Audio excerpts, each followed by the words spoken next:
and thank you all for joining us today for our webinar, Goodbye Textbooks, Hello Digital Resources. We're really excited today about this presentation and ask that everybody keeps their lines muted. I guess that's my first housekeeping announcement. We have lots and lots of people on this call today, so it's going to be really important to keep your lines muted. I will do my best to go through and mute people as I hear them, but it's hard for me to multitask, talk and do that at the same time. So if you would just please keep your line muted, that would be wonderful. To mute, you just hit #6 on your phone and that will mute you. So again, thank you for joining us today for our webinar, Goodbye Textbooks, Hello Digital Resources. We're really excited about this presentation today, and I am happy to announce that this is by far our most popular webinar thus far in my experience as far as registration goes. We had over 200 people register for this webinar. I will be curious to see how many we have in attendance. So we're pretty excited about the popularity of this. And something that we do with all of our webinars is we record them, and those are available on our 21st Century Learning Lab website, and I'll share that URL in a little bit.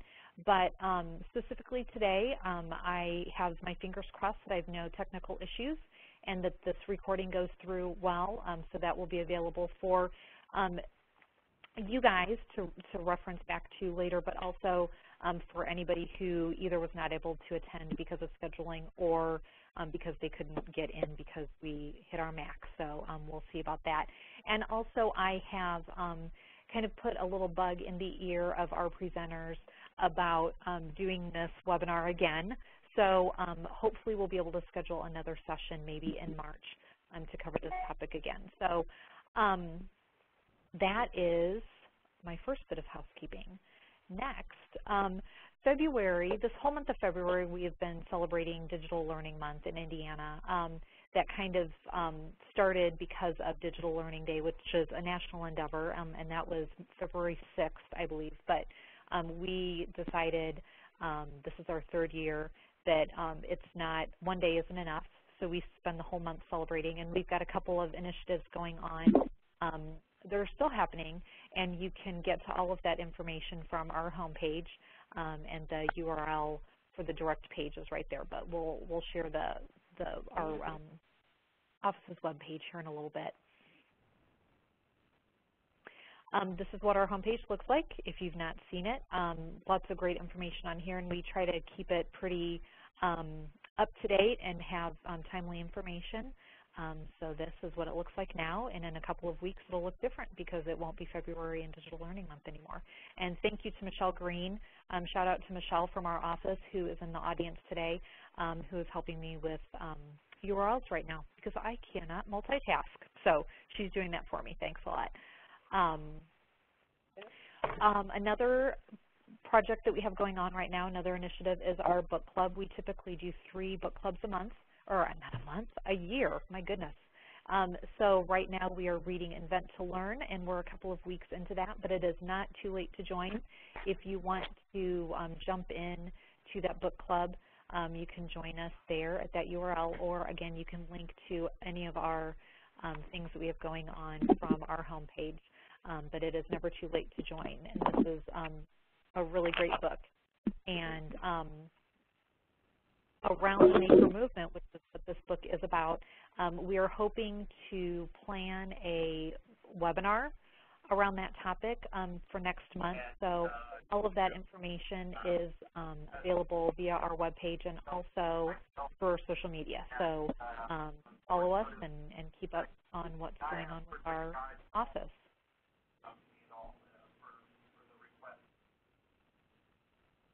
We have weekly Twitter chats, if you are not familiar with them.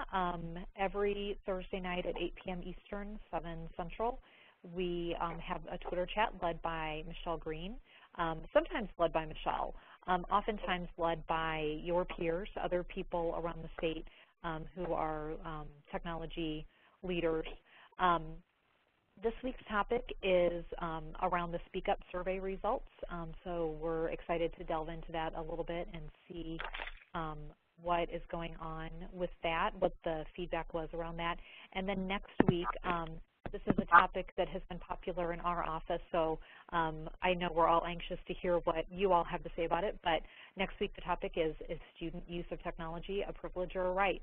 So please jump into those, and again, Michelle is including information in the chat box about that. And a couple of last housekeeping things.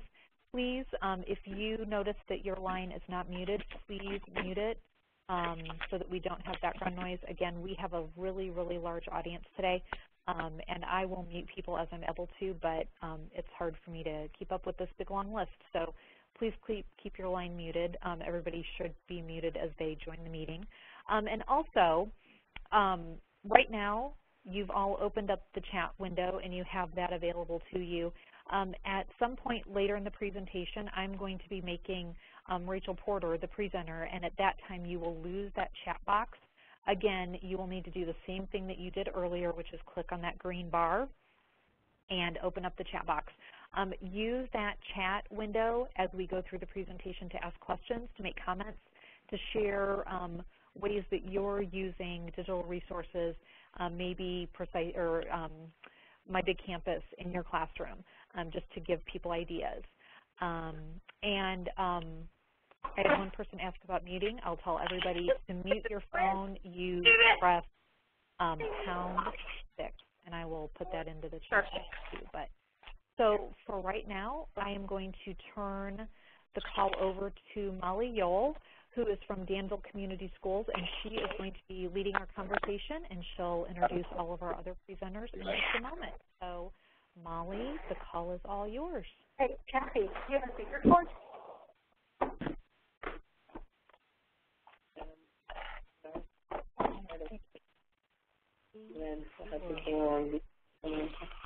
Oh, you'll need to press *6. Speaking Stacy Bones.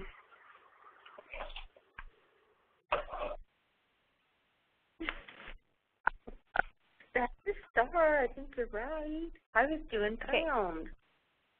We need to get everybody on the line muted. So if you would either mute or just stay quiet in the background, that would be great. And Molly, I don't know if you're having problems getting yourself unmuted.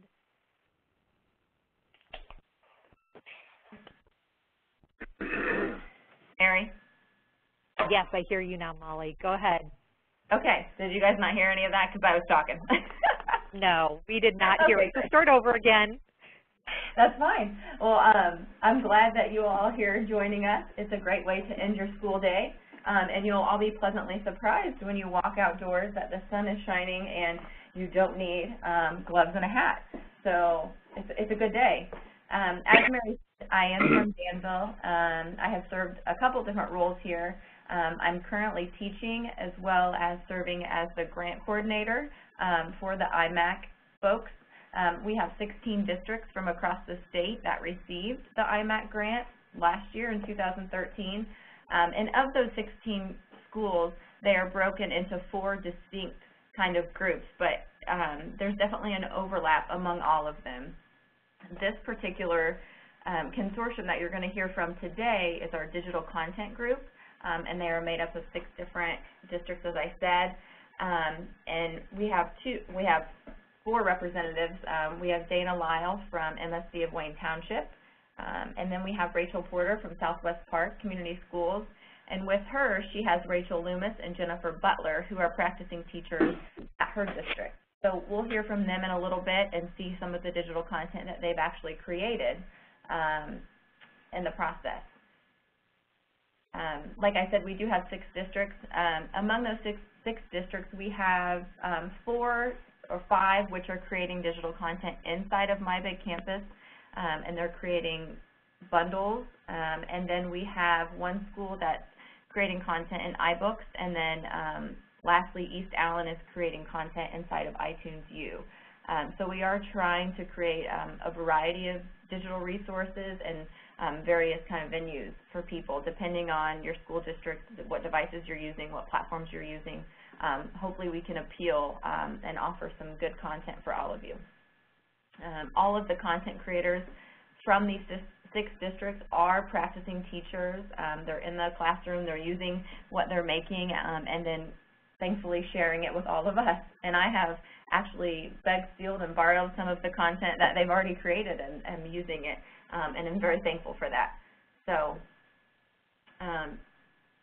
with this consortium, we have worked very closely with My Big Campus, and they have done a fantastic job in listening to our needs and working with us to create what we like to call quality bundles inside of My Big Campus.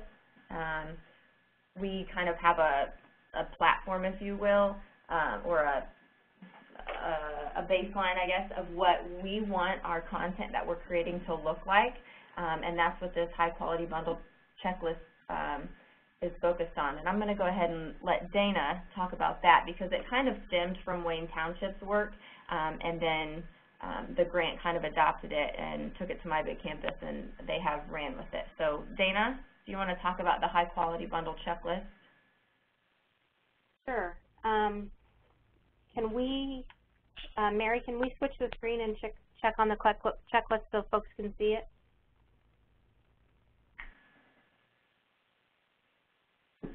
Is that one of the slides, or is that outside the slides? It's one of the slides. Yep. Slide 4. Okay. Thank you. Okay, so the high-quality checklist was designed to help our teachers understand exactly what elements need to be involved in this digital content. We felt like as a group that we needed to help our teachers understand that there are certain elements involved that make instructional pieces more appropriate and therefore higher quality. So this checklist was completed. If we can go to the next slide and actually click on the checklist, I think that might help people. Thank you. It's coming, it looks like.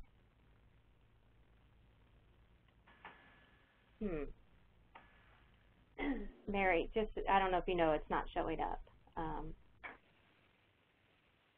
So, as we're working on that, I'll open it up. Okay, thank you. As we're waiting on that, just wanted folks to understand exactly what's involved in the high quality checklist. This checklist has 2 parts. The main part of this checklist talks about the objectives, the summary, the standards, and elements of lesson design that help make quality lessons. Most of this work is taken directly from Madeline Hunter. So those of you that have been around as long as I have, we learned about Madeline Hunter when we were in college. And so we took the elements, the aspects of Madeline Hunter's work, and we said, what does this look like in a bundle? And so therefore we have the parameters laid next to it. For example, there's an anticipatory set, there's a hook to get kids involved. There's a way for our students to have an opportunity for guided practice and for independent practice. And then the second part of the bundle, of the checklist, talks more about what does it look like from a digital learning point of view. So are the media resources working? Are the links and files correct? Do they lead to the lesson objectives? And what we found is through the work, through this checklist, we've been able to verify that students' work is appropriate, or that, that teachers' work is appropriate. It leads to high student engagement. It leads to high student achievement. And it also, more than anything, levels the playing field. So the work that teachers are doing in writing bundles in Southwest Park meets the same set of criteria that we have in Wayne Township. And so we're able to, with confidence, say, if this is a bundle created through this grant and we certify it as high quality means the same thing everywhere. And then therefore, everyone has access to see that work. And I think later Rachel's going to show us how to actually find that. But that is the checklist in a nutshell. What's nice about the checklist is it can be easily accessed, and then each school district is able to personalize it to some extent. So we have a school district that does a lot of work with PBL, so they added the PBL elements to their checklist. And so it matches the school's work that they're doing as a district, but it also continues with the level playing field. Any questions from anyone on that?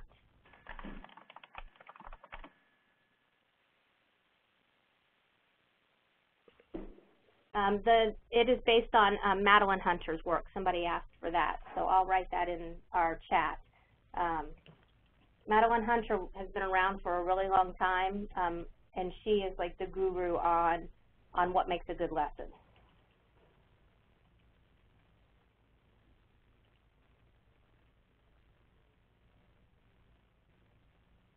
Okay, Mary, if there are no other questions, I'm going to go ahead and mute myself.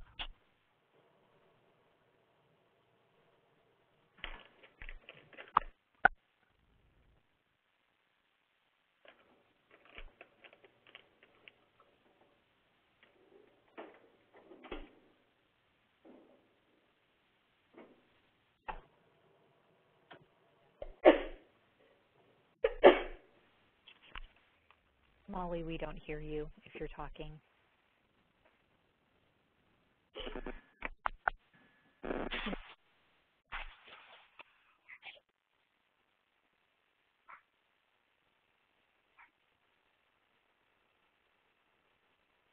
Okay, Mary, I think. Mary.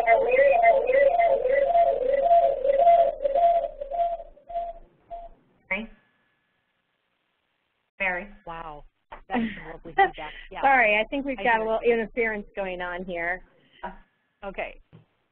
Rachel, do you want to go ahead and talk about the template that you created?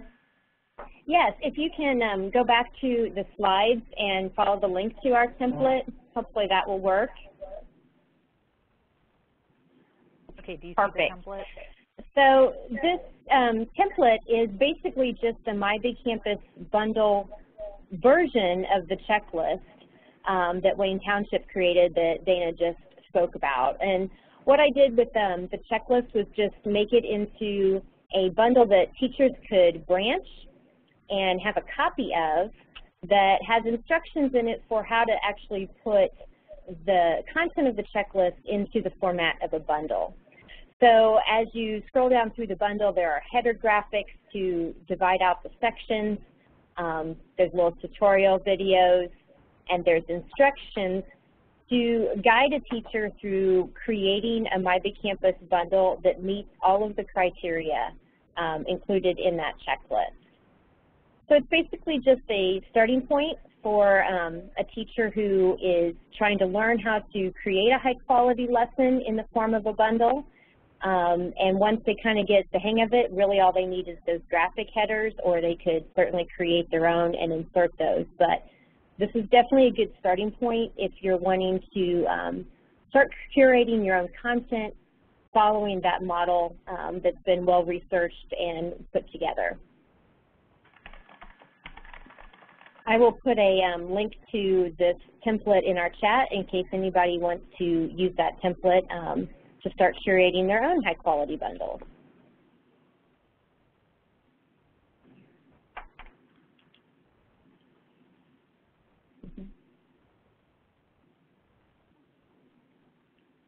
Yeah. Oh, I can't hear it. I'm sorry, Mary, we're having some serious audio issues here. Rachel, I already linked it for him, so don't worry about it. Yeah. Okay, go ahead. Do you want to have your? Do you want to go ahead and introduce your? Yeah, sorry, I'm having a really hard time hearing you, and when we turn it up, we get interference. So we've got a few issues here. So I'll try and catch everything people are saying and follow along here.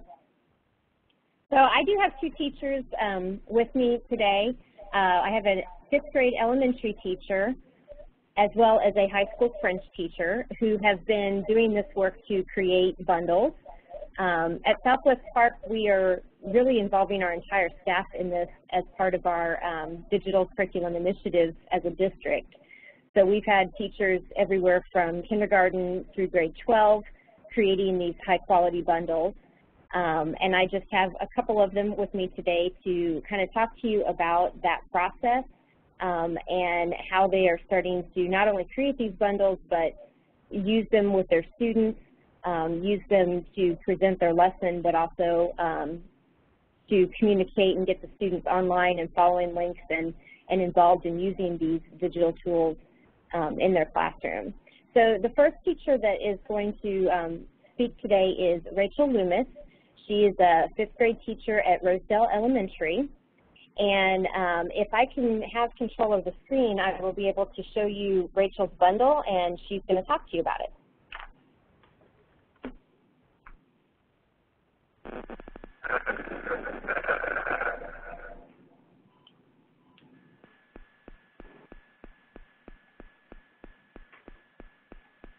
And as we change presenters, you're going to need to reopen your chat box by clicking on chat in the green bar. Okay, can you hear me okay? Yes.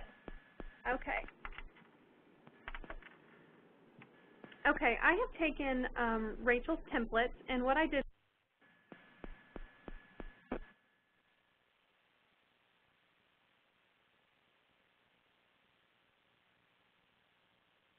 Okay, we just lost the audio. Hang on a second.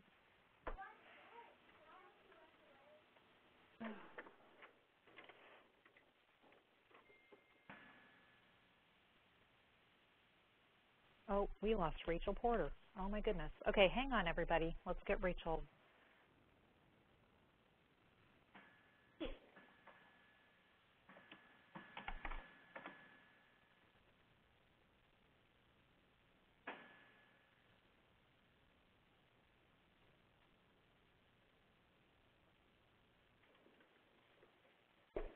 Molly. Yes, ma'am. Do you have anything that you can share while we're waiting for Rachel to get back on? I can, sure.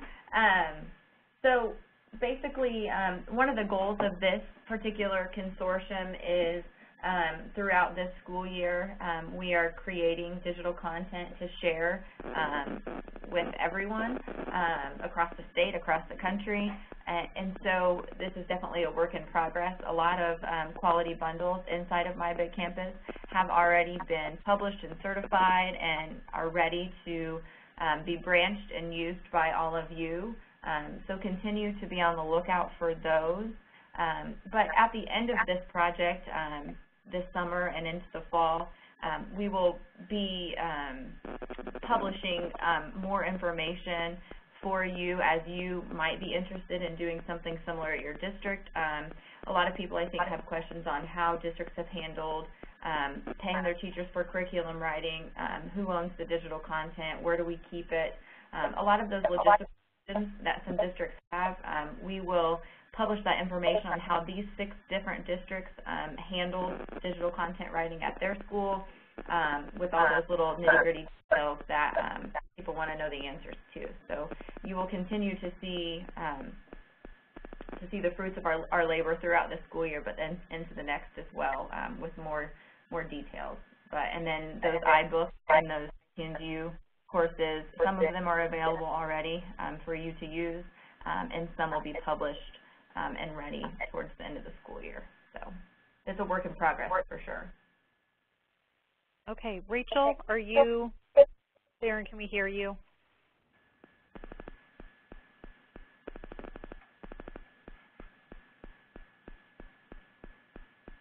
I don't hear anything but some... Okay. Can you hear me? Is that you, Rachel? Yes. Yes. Okay, we ready? Yes, ma'am. Okay, go ahead. Let's try this again. So I have been creating bundles for my 5th grade classroom, and I started with using Rachel's template that she had created, and I just tailored that template to fit my needs. So when I go to create my bundles, I use the bundle that I created from hers, and it makes it much easier. It was not easy at first. The first bundle that I created with Rachel took a little while, but after 2 or 3, the process began to become much easier. I start this bundle with an introduction, and I try to find videos or games or something that does engage the students, that grabs their attention, I've done this one before, and they thought it was pretty neat, and that just definitely sets the mood for a good lesson. I still do the instruction part. There's still the interaction with the teacher and the students. It's not just the students going through the bundle and being on the device. I still do the direct instruction and teach the lesson again, the content with the students in the classroom, and model for them all those best practices, and they are engaged with the lesson. And on this particular lesson, they're using the whiteboard with me and practicing problems at their seats. And we've also added the discussion within this bundle. This is a great link to the Common Core with the real life thinking. The students will go to the discussion board and just simple as how they think they would use this in their real lives. And there's the connection there and the collaboration amongst the students with that activity. The students in my classroom use the next two programs quite a bit. We use IXL and ALEX in the classroom. ALEX has probably become a little bit more of my core instead of the textbook. ALEX is very differentiated. It meets the students' needs. It allows the students to excel. It does not hold them back. They can move to higher grade levels. If I feel they need to be in a lower grade level, I can put them there. And what's really great about this digital program is that it gives the students immediate feedback. If they get a problem wrong, it breaks down that problem that they're working on and shows them how to do it correctly, whereas a textbook gives examples, but it doesn't break down the problem that they are working on. So I think that's a really great tool for the students. Let's see here.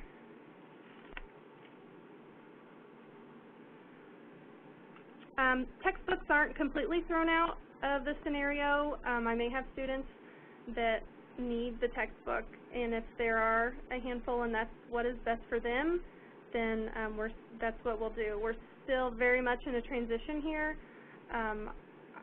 I've been creating bundles. It's a great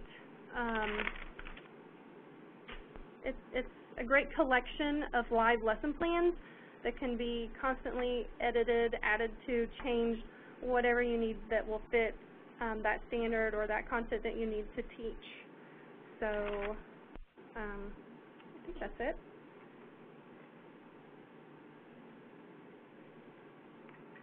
I'll jump in here and talk about the extension a little bit. She has, at the end of her bundle, she has several activities, websites, videos that are used for either teaching for the student who may need that, or also for extension for those kids who they've got it, they finished their homework early, you want to keep them engaged in the work that's on task with the topic that you're teaching, but they're ready for something more challenging. This extension area can contain resources for both of those purposes. Okay, we're going to transition. I want you to see another bundle by another teacher, and this is going to move us up to the high school level. So I'm going to get over here to this French 1 bundle by Jen Butler, who is also with us today. And Jen was able to use her bundles in kind of a more unique way. She's recently been on maternity leave, and she was able to use her bundles to stay connected with her class. So I'm going to let Jen tell you some more about that. Okay, hi everybody. I went on maternity leave, well, a couple weeks early, but it was right at the end of our first quarter, beginning of our second. So I tried to get as much difficult grammar in French 1 as possible. I don't have a rotation class, so there was a lot of vocabulary. And we did a lot right before. We did. But when I went through and did the bundles, I used Rachel's just like Rachel Loomis did. I used the high quality template, but I changed the titles to my language. I don't like to use a huge amount of English, but I end up using more, obviously, while I'm gone. I did not have a maternity leave sub that spoke French at all. So I did quite a bit, not only to prepare, but while I was on leave. So I was doing the grading, and I would modify lesson plans, and I wouldn't post or finalize any sort of bundle until I knew whether or not the students were ready to move on. But one of the good things about maternity leave sub with the bundle is that mine was actually very good at classroom management. That's one of the things that I think is really important when you're not there, no matter what, textbook or bundle. She was watching them, making sure they were on the bundle, but, you know, Rachel Porter had taught me some tricks as we went through. Like in this first section here in the introduction, that's what that word means, they have to do a word of the day to get them to at least say something. I did say word of the day. It was a sentence or two. And the link to VoiceThread opens in a new window. So once it's in the new window, if they close the window, they didn't lose the bundle. They didn't lose what they were doing. They couldn't trick the sub into thinking that they were having any issues. That kind of helped quite a bit. The VoiceThread that we have pulled up isn't their word of the day, though. It's the grammar. In order to teach grammar when you're not there, normally very difficult. So with this one, I used VoiceThread, which is a paid program. I wrote a grant, and we got it actually while I was on leave. So the students were able to log in with the help of Mrs. Porter and our technology coordinator, Mrs. Wyram, and Mr. Porter. So thank you for that. But when you go into the non-negation, granted, this is in English on purpose. I went through and just basically said what I would say. Like, I said it out loud to myself, typed it in, and went in a series with it and just talked to the kids. We were able to Skype, too. I did do that in the upper levels more often. It's a classroom management issue in the large classes with your 8th grade and freshmen. But they were able to send me messages in my big campus asking about the bundles, and that helped quite a bit. But like going through, Rachel, if you'll scroll, I always start with a review activity, and normally we do it together, but me not being there, I had a review on Quizlet, which is just flashcards. It's a free site. And then I had them go through the teaching. This is their instruction. It was completely student-centered, but that's just because I wasn't there. I also gave them the negation notes, sometimes I say it in French, that they could download onto their computers. So that I had some who had athletic injuries, so I made sure they had that and they didn't have to wait for someone else to photocopy notes. They could just get started. With the activities, I generally have multiple, and they vary throughout the class. I did notice when I'm gone, their activities take a lot longer. So I attached another document, and then for their assessments, which is our next one, I've found that most foreign language students respond to real-life describing. So I put up celebrity photos. I tend to, and when I'm not here, to prevent bullying, use celebrities. And I had them write sentences, negative. I graded those. I left homework at the end, and then this is my extension, and they always have the chance to go to KIA, which is also paid, but paid by the corporation. There are grammar activities, vocabulary activities. There are other teachers' activities there. There are other than just foreign language in that one. Duolingo is foreign language, and it's free. and then Quizlet. I don't give specific things to work on within those because each student is in their own spot. With Duolingo, you go through, it's almost like an Alex where you follow along at your own pace and you go through.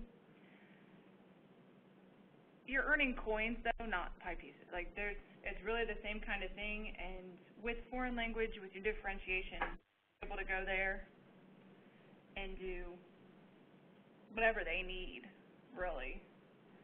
So just using the same bundle but not being here, that's pretty much it, really.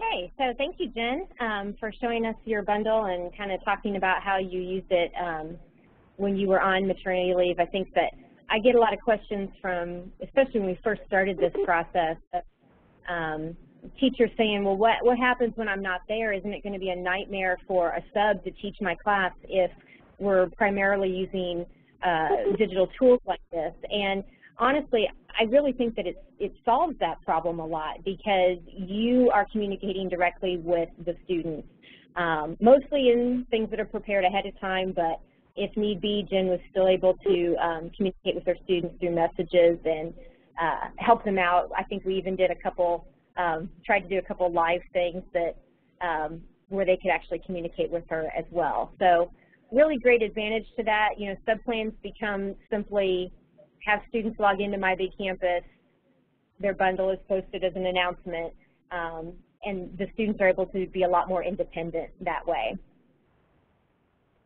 So we have several other sample bundles here, but I also want to show you how to actually find them in the My Big Campus library because the 6 districts in this consortium have been working very hard to produce these, and the numbers are growing every day of bundles that you can find in the library, use them as they are, or branch them and customize them to your own class.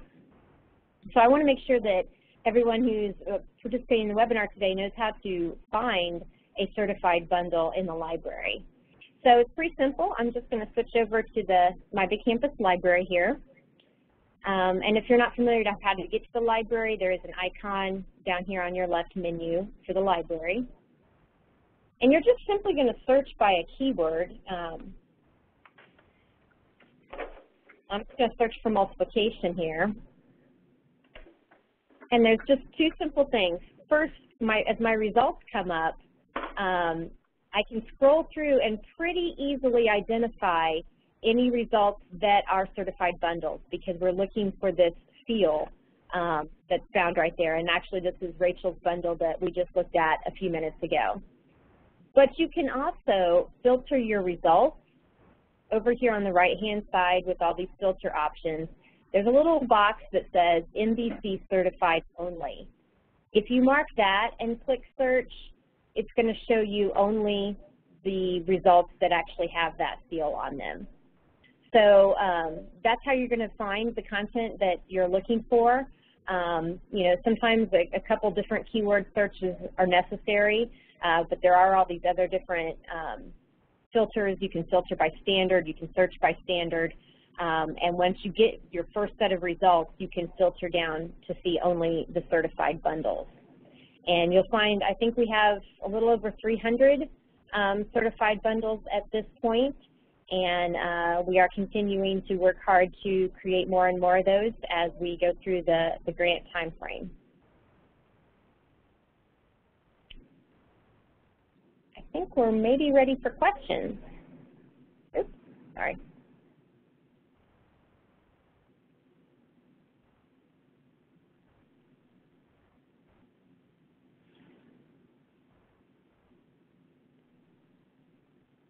Rachel? Yes.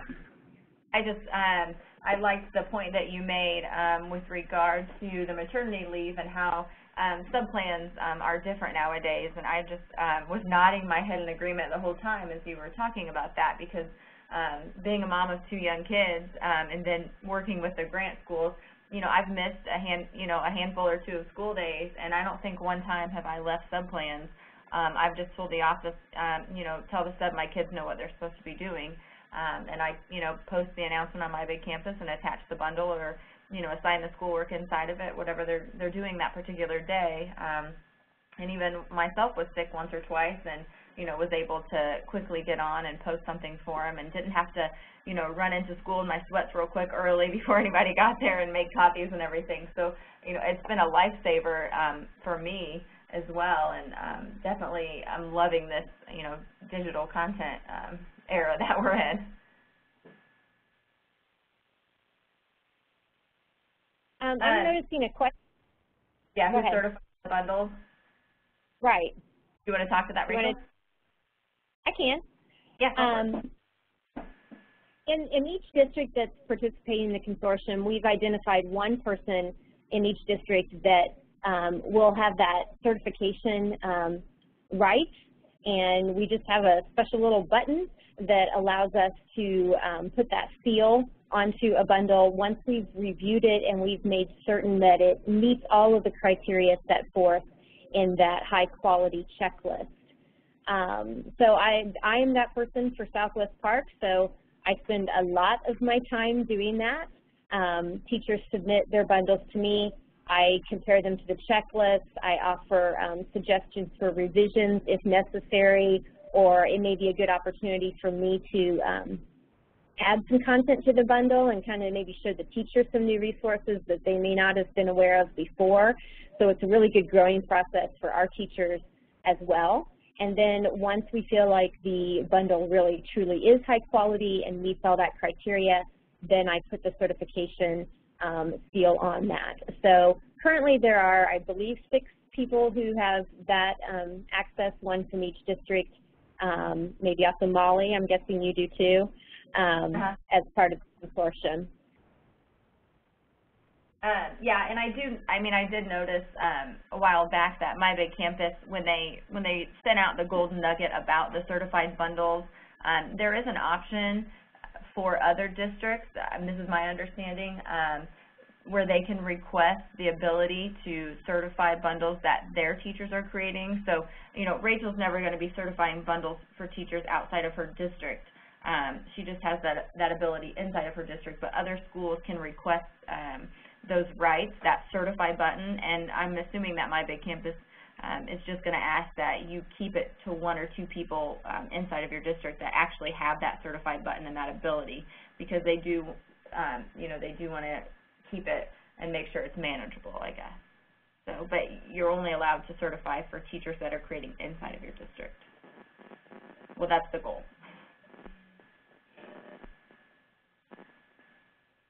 Yes, once a bundle is published, it is open to other districts. So if Rachel creates a quality bundle and I branch it, I am branching a quality bundle, but that doesn't mean that mine is automatically a quality bundle because I branched it from one, if that makes sense.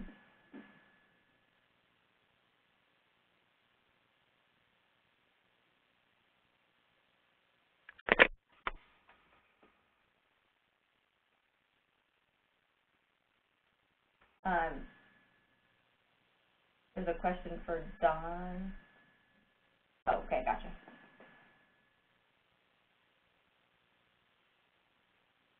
What are the challenges with My Big Campus? Rachel, do your teachers want to speak to that at all, or Dana, do you want to share thoughts from Wayne? I can talk a little bit.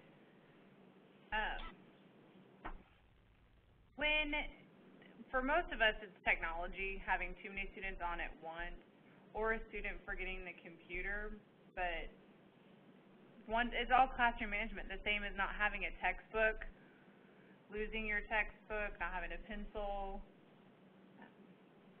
I mean, for me, those are the main issues that I've had. I would say in Wayne Township, one of the difficulties we've had is just because we try to keep most of the things we put in our bundles as free resources. We do very little paid. It's just narrowing down what's available out there and putting it together in a sequence that makes sense, that takes to the curricular content, as well as the lesson objectives. Our teachers just spend a lot of time vetting resources and then putting them in a manner that makes most sense in the bundle. But I wouldn't say there are any huge challenges. There's just some time-consuming things that happen. I would also say, you guys were talking about content a few minutes ago, just to go back to that, or certification, to go back for a minute.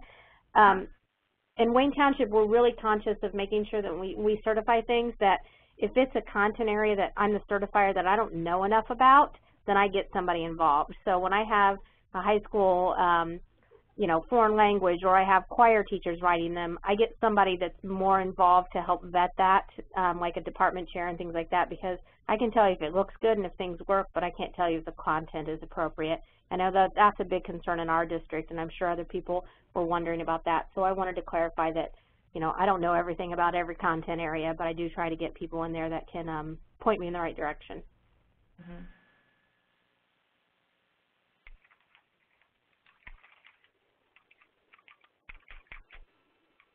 Yeah, and I mean, as far as like issues that I've had this particular year, honestly, since the start of the school year, you know, we had a rough ride there for a couple of weeks, but since then, I haven't really had any issues inside my big campus as far as the platform itself is concerned. And I do a whole host of things. I create bundles and insert schoolwork and use discussions and pretty much use every aspect of it, you know, on a daily, weekly basis. And so, you know, a lot of times it's on the other end, you know, where a kid, you know, will come to class without his iPad or it's not charged, and then it kind of falls back because my whole class period is, you know, focused on, you know, on my big campus, and we're doing something online as opposed to, you know, a sheet of paper or a handout or something like that. So we just have to be flexible and roll with it. As far as each school, we have a question, is each school working on different standards and or different grade levels? Is there a My Big Campus group that we're a member of? Yeah, and it definitely varies depending on the district. What we did at the beginning of this project is we created basically a spreadsheet, just a Google spreadsheet that we all have access to, and we literally have a tab for every grade level and then every content area. And so what we're asking is that when our teachers from these 6 districts complete their bundles and are ready to have it looked over and then certified, we just ask that they put that link inside of that spreadsheet, and that way we kind of just have an idea. It's a good snapshot of where we're creating content and where we have holes, and just I kind of encourage everybody to be mindful every now and then of that spreadsheet and go in and say, oh, you know, we have a lot of content in algebra, but it seems like, you know, geometry is missing a lot. Maybe we could find some teachers that can create content, you know, for geometry. So we're not like strategically attacking a particular content area or grade level district by district. I think each district is using the resources they have and taking the content from the teachers that are willing to create it, basically, and we're just hopeful at the end, you know, we've been mindful enough of the spreadsheet and that we'll have a good variety of content areas and grade levels covered. But we have not, like, blocked them off and assigned to different districts.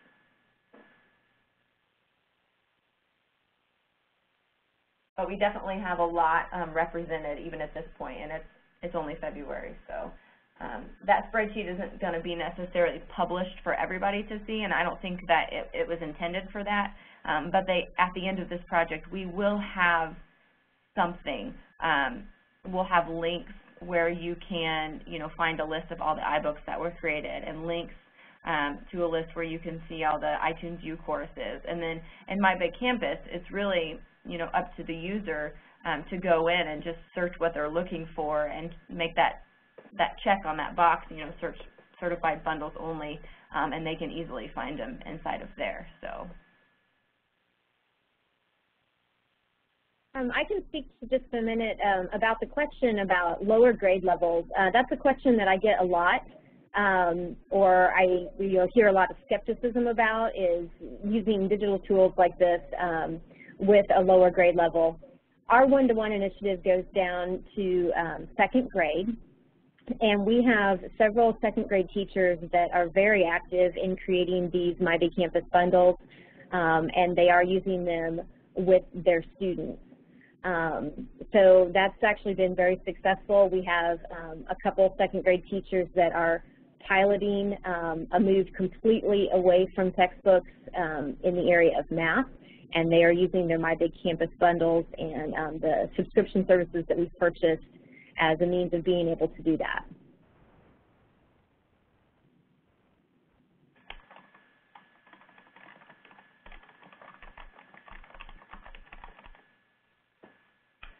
Terry, you asked if our goal is to create certified bundles for all grade levels, and I guess just to kind of reiterate, I don't think we came in saying, okay, we're going to make sure that, you know, we target these specific teachers and these grade levels. So we have, you know, bundles created K through 12 across the board. I think the way, well, each district, I guess, is going about it in a different way. Some districts actually recruited specific teachers that they knew would be strong digital content writers and had that experience and were ready to take it to that next level. Other districts like Rachel's, they're inviting all of their teachers to create and submit digital content for use, and so it really just depends, you know, on the district how they're getting teachers to create this content. But I think everyone is you know, accepting it from where they can get it, I guess, because it's hard. I mean, all of these teachers are practicing teachers, so it's hard to find time, you know, either during the school day or outside of the school day for them to create this content, because it does take a lot of time and effort, especially for those beginners who are a little bit slower at it in the beginning. So I think we're just thankful for what we get and are really appreciative of all the hard work that these teachers are putting in. And, you know, in the end, you all will be able to add to it and contribute, and it'll grow from there.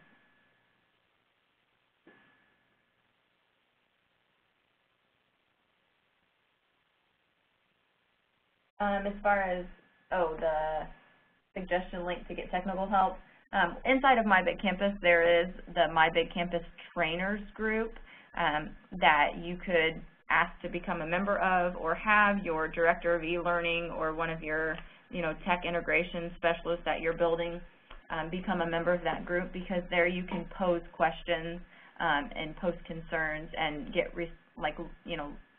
feedback from My Big Campus folks and communicate the issues that you're having with them inside of that My Big Campus Trainers group.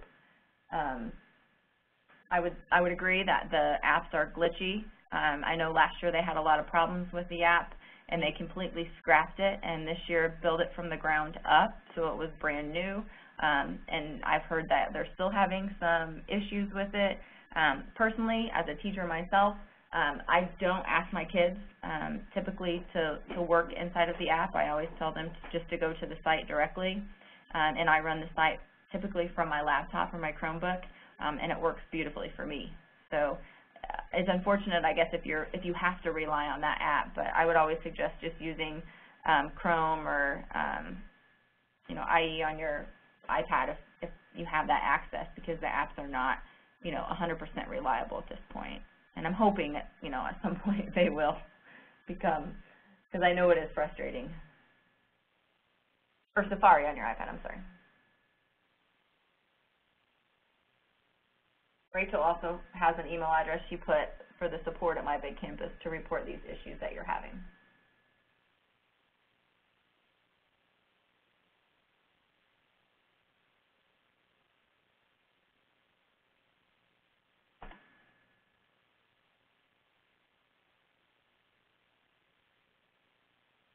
Other questions? We can wait a minute or two if you want for the chat bar.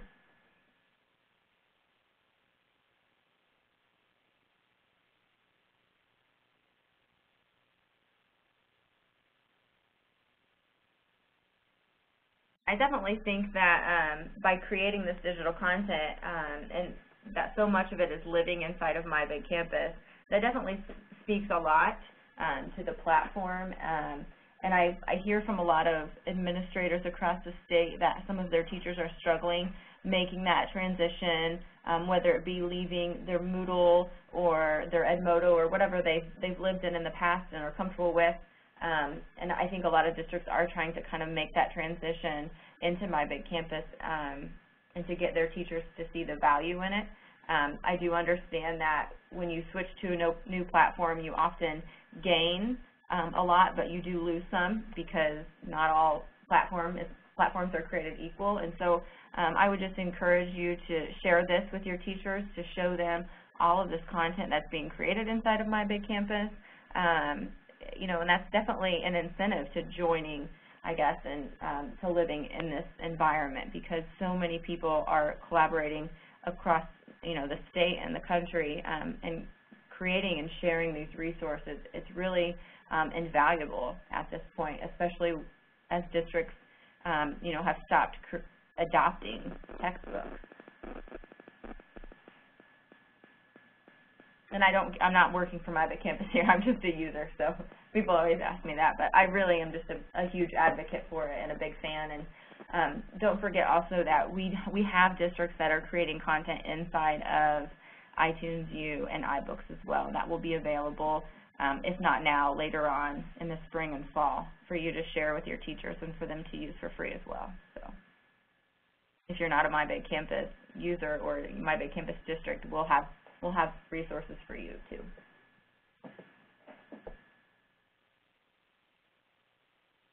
Alrighty, well, this is Mary, and I haven't seen any questions come in a few minutes, so I think that we might have tapped everybody dry and filled their heads with lots of great information. So I want to thank Molly and Rachel for organizing this for us, and also to Dana and Rachel and Jennifer for presenting and sharing with all of us what you guys have been doing. And also a great big thank you and shout out to Southwest Park, Wayne Township, Scott County, Bluffton Harrison, East Allen, and New Pal, which are the schools that are working on these resources, which are not only benefiting their schools and districts, but also benefiting the entire state of My Big Campus users. So with that, I just want to thank everybody. It looks like Molly included her contact information if you would like to get in contact with her. I recorded this webinar. Again, hopefully we had no technical issues, and I will have that file ready and online next week. I will also share with that the link to the PowerPoint, or it wasn't a PowerPoint, to the presentation that our presenters used, so that you guys will have all of the links that they shared and their contact information. I'm sure any of them that are willing to share their contact information, I will also share that with the webinar archive. So again, thank you to all of our presenters, and thank you to all of you for taking an hour out of your day to learn a little bit more, and hopefully you will be able to take some of what you learned back to your classrooms and use it with your students. So thank you all, and have a wonderful Wednesday evening. Bye-bye.